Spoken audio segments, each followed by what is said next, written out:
in 20th century. So, Who invented the printing press? hindi mo na siya kata. Who invented the printing press? Double was it the nice person?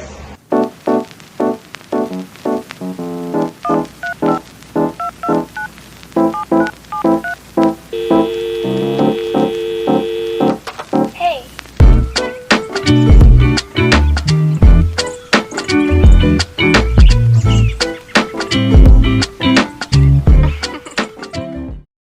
So good day everyone. For our today's podcast, we have invited a very special guest. He is a graduate of Bachelor of Science in Industrial Technology and he studied at Laguna State Polytechnic University and he is none other than Mr. Earl Erlandez. So good day po, Mr. Earl. Thank you for having me here.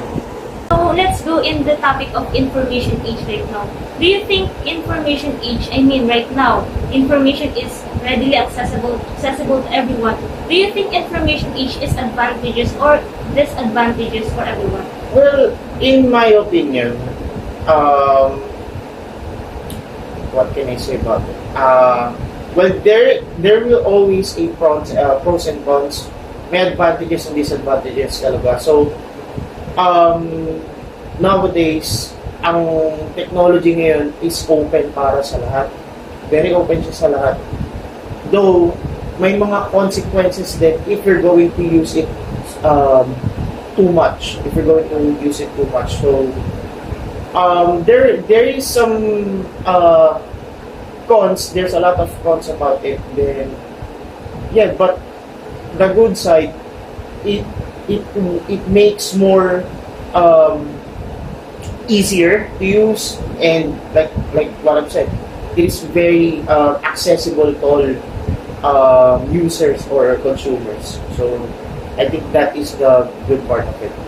So, in that case, what do you think is, when you are literate or you know anything about information or kung marunong ka mag-disseminate or mag-filter ng information, what do you think is the importance of that into this generation? Kasi nga, napakadami na nating, misinformation, it's been spreading everywhere kasi nga, it's easily accessible. What do you think is the importance of being marunong or literate when it comes to information? Of course, pag marunong ka sa isang bagay, especially we're talking about technology, right? Pag marunong ka gumamit ng isang teknolohiya ngayon, it will be your advantage to use it to filter all of the fake newses, the what do you call this, the old information to the new information. So you can filter out all of it, and of course you can use it for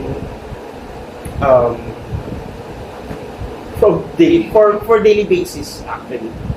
So right now, in our generation, wherein the youths or the younger generation are the most exposed to, social media, where information is, it's spreading, be it facts or misinformations. So what can you say or what can you advise to our younger generation that they are the most exposed to technology? So what can you say to them in order to get information that are only facts and based on facts? Well, actually, masabi ko lang, hindi mo naman mapipilit yung mga taong hindi gumamit ng device or any technologies. So, we're living currently in 20th century. So, what I can give some advice about using it, you can just, or they can just limit it just to, may various, kasi, cons kasi if you're going to use device or any technologies too much. So, ayun, just to avoid using it na lang, and of course, be knowledgeable about facts, about some news related sa social media, ganun, and other stuff to avoid any problems in the near future for them. So may nakapagsabi po sa amin that you are both working in a call center as a customer service representative. So, how's work there po? Well, since I'm working at home, um, very comfortable, very easy ang buhay compare working on site. So, ayun, very comfortable siya. So, in that, in that work po, nakaka-interact po kayo with different, with foreign countries, foreign people? Yes, most of them are British. And since yung account namin is all about sunglasses that is based on Europe, but most of them is British. So, ayun, okay naman. Okay. So, how's the communication po? May mga barrier po ba kapag, when you're communicating with them? Yeah, when it comes to language naman, I think there's no barriers with it. It's just that there's a lot of diction that you need to know since in UK, in United Kingdom, there's a lot of dictions or accents that you need to learn to understand. And of course, hindi ko na para isa-isahin pa, pero yun nga, since their language is English, which is a universal language, there's no barrier with it, and you can easily talk with them as long as you can provide their solution with regards to their concerns. So, as you are working in that field, have you heard of this tagline, from problem solvers to communication or relationship voyagers? So, what can you say about, the spreading of information, the dissemination of information between, you're a Filipino and you're communicating with foreign people? Okay, so sa question na yan, since we are sharing various types or various information that they need, like for example, they want to know their tracking order or tracking information. Since we have the database of their order information, then we can provide it to them like as soon as possible, just to let them know that okay, this is your tracking information, this is so far, etc., ganun. And yeah, I think that is the process kung paano kami mag-share ng information sa kanila via our database sa So, during work po, may mga problems po ba na na-encounter in terms of, communicating with them when, for example, hindi nila naiintindihan yung sinabi nyo and yung may impact na medyo malaking nangyari kasi misinformation yung nakarating sa kanila, na yung barrier is hindi yung problema sa inyo, yung problema is, the communication. Like, hindi nila naiintindihan yung sinabi nyo, like, ganun po. Siguro, ang masasabi ko na lang dyan, since I'm a Filipino, second language lang natin is English. Kung hindi nila maintindihan man yun, it's on their side. It's their fault in the first place. Well, ang ano lang namin, ang dapat na lang namin gawin if there's some situation na hindi nila naintindihan yung resolution namin, is papaliwanag mo na ulit namin. Explain na lang namin furthermore just to sink on their mind na ito yung information na kailangan nila. Okay, so Mr. Earl Hernandez, thank you po for letting this podcast happen, and your words are very, it's very insightful, and I think ang mga manonood natin is, mga tagapakinig natin is maraming natutunan from you. So thank you very much. Thank you. Thank you guys. Good day, and good day to our viewers or listeners in this podcast. So we're going to talk about anything related about information age, and I think you know that already, guys. So earlier, guys, I had, an interview, a conversation with Mr. Earl, who is a graduate of BSIT, and, it's so insightful and nakakatuwa na ang dami nang ibigay na information sa akin at sa mga viewers natin na tungkol sa information age nowadays, and nakapagbigay din siya ng advice to our younger generation who are the most exposed exposed and I think most vulnerable about, the dissemination of information nowadays. So, for the first part of our communication, if I recall, it's about, the prior knowledge that he had during his college days. Do you know automotive? Yeah? Oh yes, familiar ako sa automotive. Meron kaming parang may strand sa senior high school na automotive. EBL. Meron sa amin. EBL, automotive. Kasi walang ganun, di ba? Oh, sorry, FAMI. And as the conversation moves, it shifted to the information age, and I asked him about the importance of being information literate in today's generation. So, what do you think, guys, the importance of that? Kasi as he said, it's really important kasi nga madaming nag-spread na false information in the internet, which is the most used platform in today's generation. So, what can additional information about it? For me, sobrang halaga na we are information literate kasi since yung emergence ng social media, yun yung nag-open sa lahat, talagang sa lahat sa ating society, ng freedom of speech, nagkaroon ng kalayaan yung bawat isa na magpahayag ng kung ano yung gusto nila sabihin. And it is very necessary na we are literate sa pag-identify ng mga information para alam natin paano natin ihiwalay yung tama sa hindi. Kasi dyan nga nagsisimula yung pagkalat ng mga fake news. So, kailangan napakahalaga na maging literate tayo sa pagiging information literate. Napakahalaga nun kasi nga, for example, ito nagdaang election, 2019 elections, I think.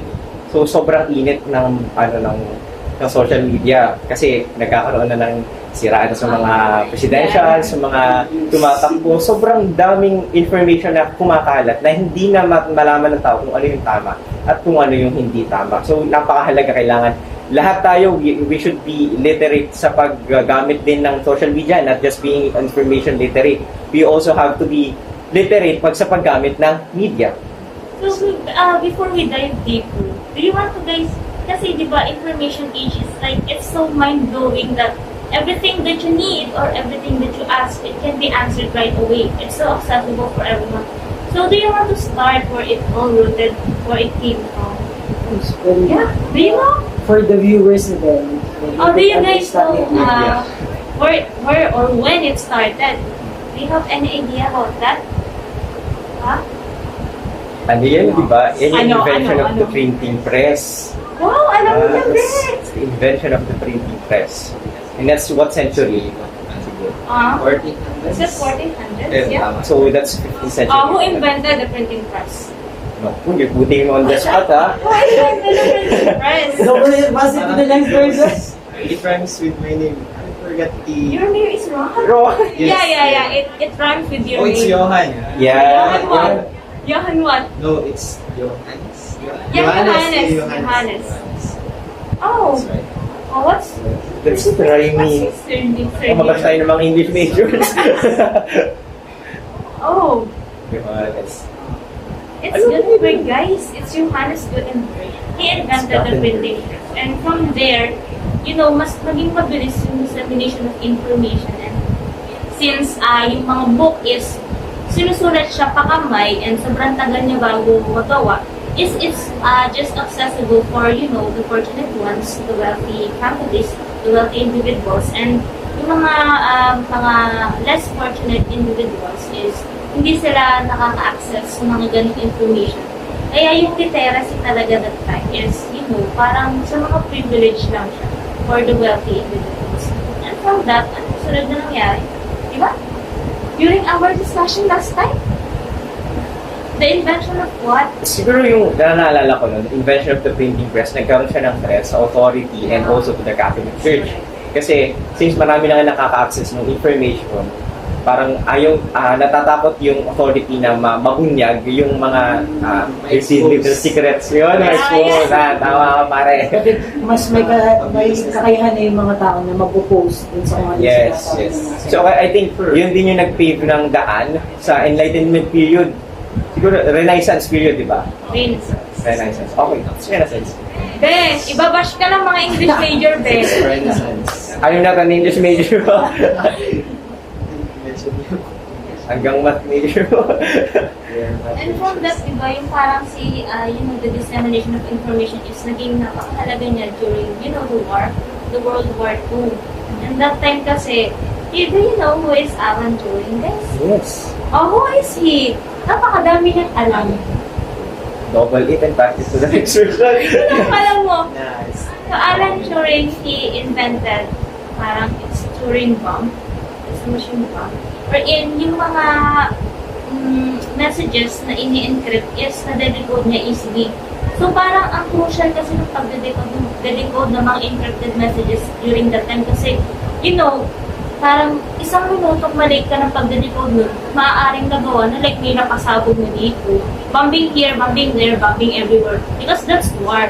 Time is crucial and dapat matalino ka sa pag-decode ng mga encrypted messages. And with his invention, parang naging madali na kasi nga, it easily decodes yung mga encrypted messages during that time. So, moving forward, right now, di ba information age na ngayon, napakadaming mga information sa social media which is yung mga parang mostly used platforms right now, like Facebook, Google, yung mga ganun.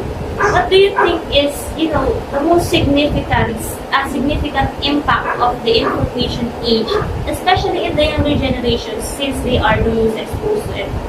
Actually, tinanong ko na din po kanina kay Mr. Earl. So, what about you guys?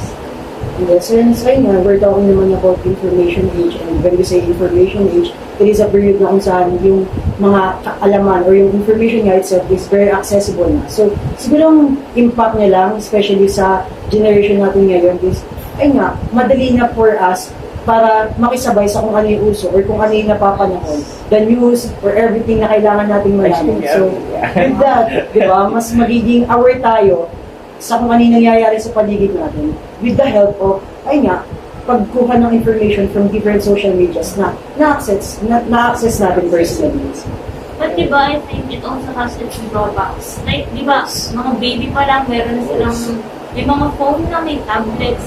And diba, yung mga impact ng social media para sa kanila is, like, it's not going in the way that, beneficial to them. Kasi parang for entertainment, is na-absorb na nila lahat ng ibinibigay ng mga devices nila.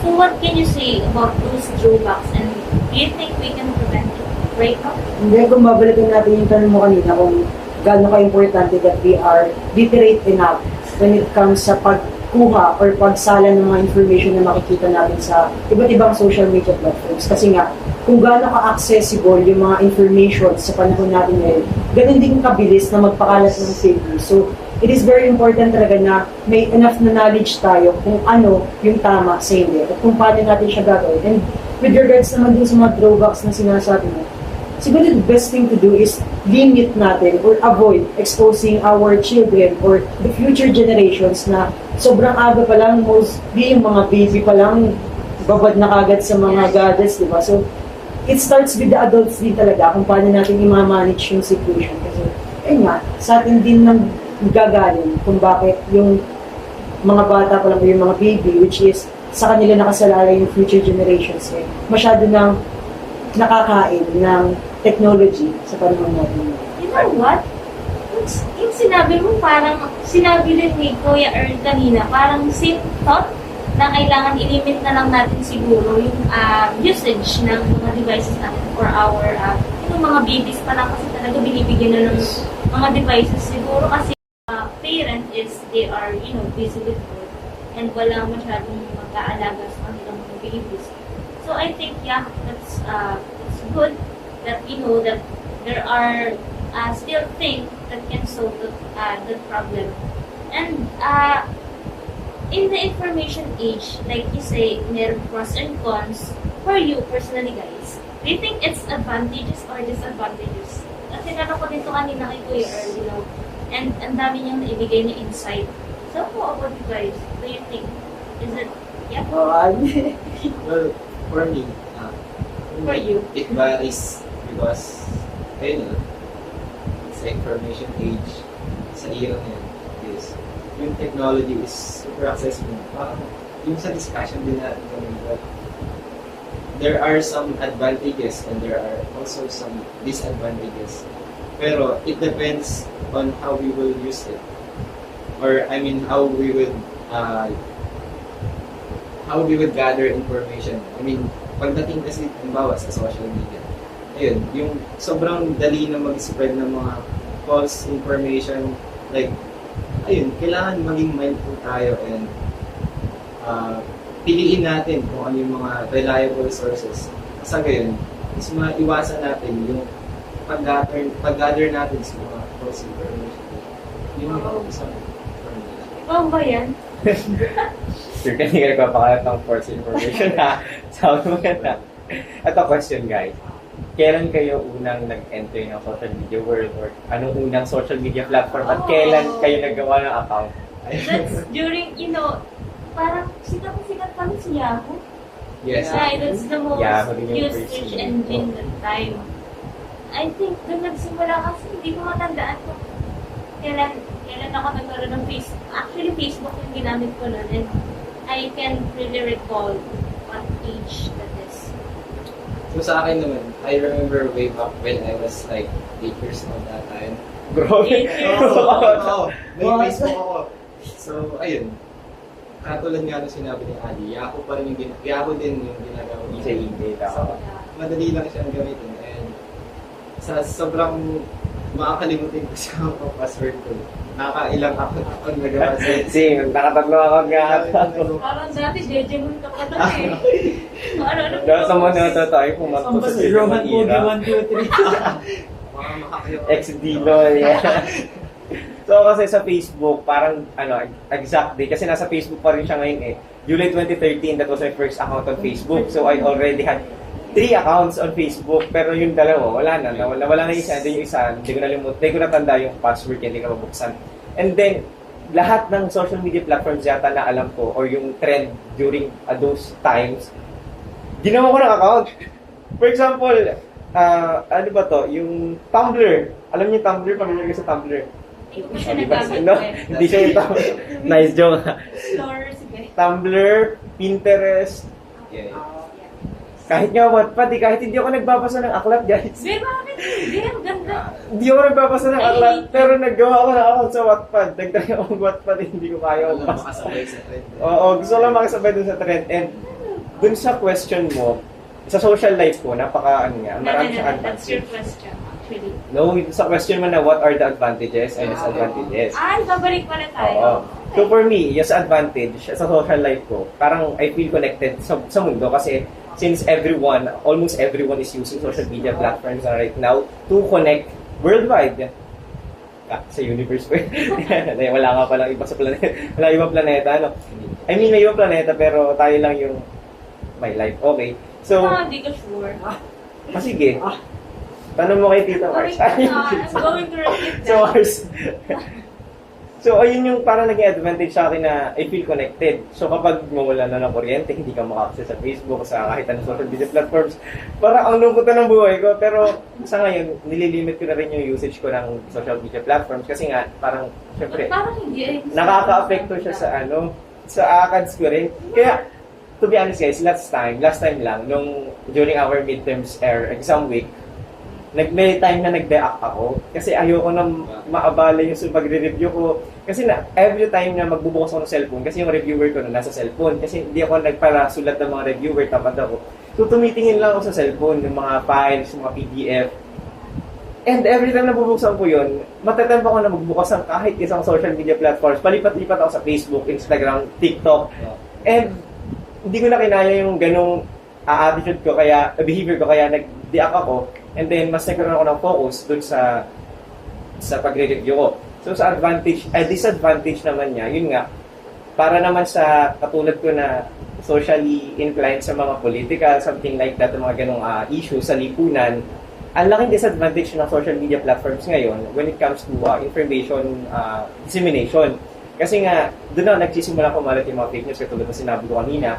And napakahirap itama ng isang pagkakamali dun sa information na nakukuha ng mga tao dun sa nakitang post. Makikipagtalo ka pa sa mga sa comment section pero I have no time for that. Kaya ang ginagawa ko na lang is kapag meron akong time mag-share ng mga tamang information, mga verified na information from sources na talagang alam natin na reliable, for example, yung mga news sources, something like that, yun na lang yung ginagawa ko para kahit pa paano makapag-contribute din ako na ma-refute yung mga kamalian na na-absorb ng mga tao dun sa information na nakukuha nila sa mga social media platforms. So yun yung sa akin. Parang ang hirap ng ano. Kasi di ba pagka may false information nga, tapos ikaw lang mag-isa yung parang sasalubong sa lahat ng comments nila. It's like, ang hirap. Kasi close-minded mga tao ngayon din. I'm not saying all, guys. Sino kaya? Karamihan sa mga, mga, what do you call that? Keyboard warriors? Keyboard warriors. Yeah, that's what you call.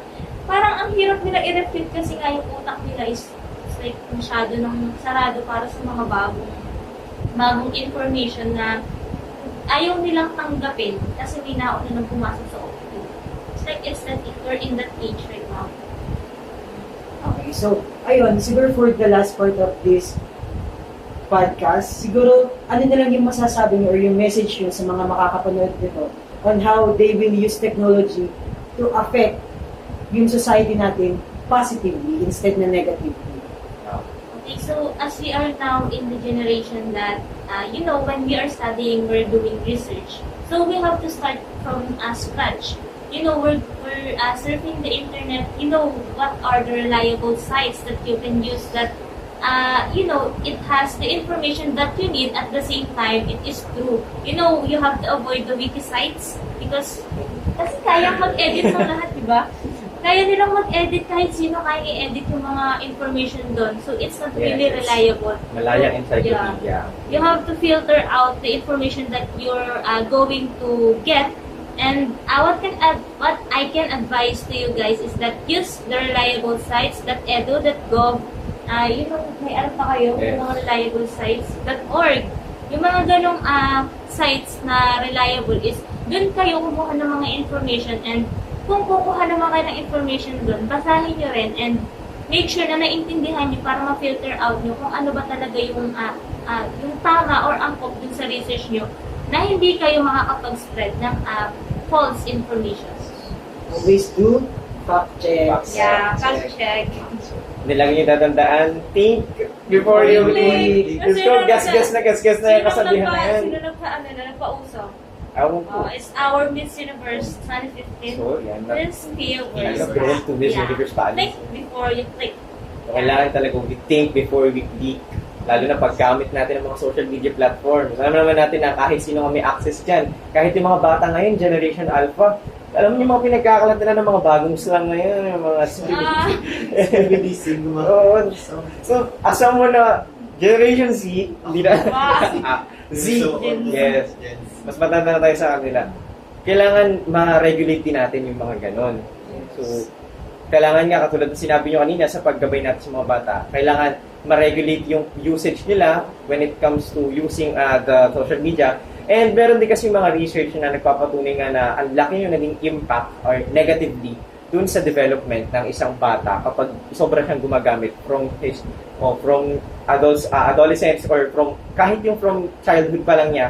Kaya dapat talaga magbigay lang tayo ng limit sa paggamit ng social media. O kaya paggamitin na natin sila ng mga gadgets, mga social media gadgets, ay mga gadgets natin kapag educational purposes. Katulad natin, ayan, gumamit kayo ng tablet for drawing. Recording. Boss. Okay, that ends our podcast for today. I hope that you guys have took some valuable insights from us kahit na parang, parang nagbabaliwan na kami dito.